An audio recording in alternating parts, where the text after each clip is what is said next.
আসসালামু আলাইকুম প্রিয় প্রবাসী ভাইরা, আশা করি সকলেই ভালো আছেন। আপনারা যারা বাংলাদেশ থেকে বিদেশে আসার সময় আপনাদের সাথে বাংলাদেশের একটি সিম কার্ড আপনি যদি নিয়ে এসে থাকেন বা নিয়ে এসেছেন, তাহলে আপনি যদি চান ওই সিমটাকে বাংলাদেশের মতো করে বিদেশেই ব্যবহার করতে পারবেন। হতে পারে আপনি সৌদি আরব বা বিশ্বের যে কোনো দেশ থেকে আপনি ওই সিমটা ব্যবহার করতে পারবেন। কিভাবে আপনি ব্যবহার করবেন? ব্যবহার করার জন্য আপনার ওই সিমটাতে রোমিং অ্যাক্টিভ করতে হবে। রোমিং কি? রোমিং হচ্ছে আপনার সিম যখন আপনি বিদেশে নিয়ে আসবেন, তখন বিদেশের যে সিম কোম্পানি আছে বা সিম কোম্পানির যে নেটওয়ার্ক সার্ভিস আছে তাদের সাথে একটা কোলাবোরেশন বা তাদের সাথে ট্যাগ বিষয়, অর্থাৎ কোলাবোরেশন যেটাকে আমরা বলি, এই কোলাবোরেশন করে বাংলাদেশের সিমটা আপনি রোমিং চালু করে বিদেশেই ব্যবহার করতে পারবেন। তো এটা কিভাবে করবেন?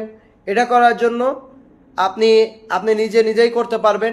বাংলাদেশের সিম কোম্পানিতে যে আসার আগে তাদের থেকে রোমিং চালু করে নিতে পারেন, বা যদি অলরেডি আপনি বিদেশে থাকেন বা আসতে চাচ্ছেন, আপনি কোনো ঝামেলা ছাড়া কোনো ডকুমেন্ট ছাড়াই যদি রোমিং করতে চান, কোনো প্যারা ছাড়াই, তাহলে আপনি আমাদের যে প্রোফাইলে দেওয়া হোয়াটসঅ্যাপ নাম্বার থাকবে, হোয়াটসঅ্যাপে মেসেজ দিবেন। আমরা আপনাকে কোনো ঝামেলা ছাড়াই একদম স্বল্প খরচে আমরা আপনার সিমটিকে রোমিং অ্যাক্টিভ করে দিব।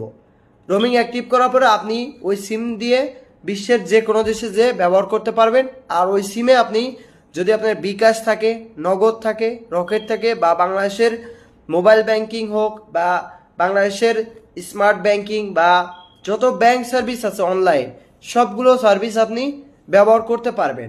বা যদি পুনরায় আপনার আগে যদি ওই সিমে যদি ব্যাংক অ্যাকাউন্ট খোলা থাকে, সেইগুলোর SMS বা সেইগুলোর অ্যাপস ব্যবহার করতে পারবেন। এছাড়াও আপনি যদি রোমিং করলে আপনার এই সিমটা আজীবন মেয়াদি করে নিতে পারবেন। একদম স্বল্প খরচে আজীবন মেয়াদি রোমিং অ্যাক্টিভ করে নিতে পারবেন। তো যারা রোমিং অ্যাক্টিভ করতে চাচ্ছেন, আমাদের হোয়াটসঅ্যাপ নাম্বার দেওয়া থাকবে আমাদের প্রোফাইলে বা আমাদের কভার ফটোতে, ওখান থেকে আমাদের হোয়াটসঅ্যাপে মেসেজ দিবেন রোমিং লিখে। ধন্যবাদ।